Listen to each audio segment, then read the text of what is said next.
ng pagkain na madaling lutuin. Dahil nagmamadali na naman si Mama B. Always in a hurry. So, pinakamadaling lutuin. Pinakamadaling lutuin, guys, na pagkain. Okay, we'll put butter. Pinakamadaling lutuin sa buong mundo. Okay. Wala tong there is no perfect recipe for this menu, guys. Basta isa lang alam ko, pag nagmamadali ka, ito ang the best na lutuin.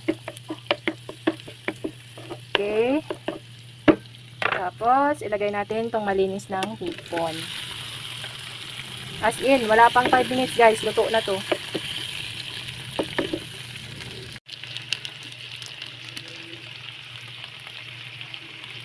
Malapit nang matapos. O, diba? Nilagay ang pamenta. Hinayaan lang natin.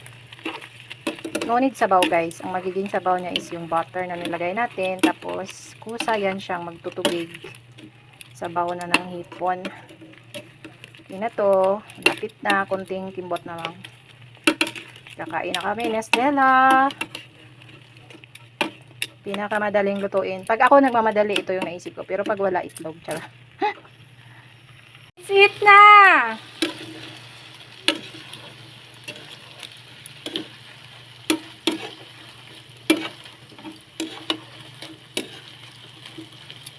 Yahoo!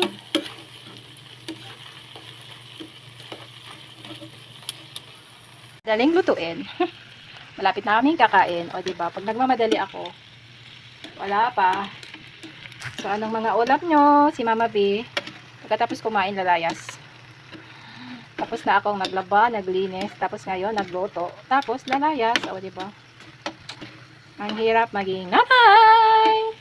Stella, calm down! Okay. Perfect.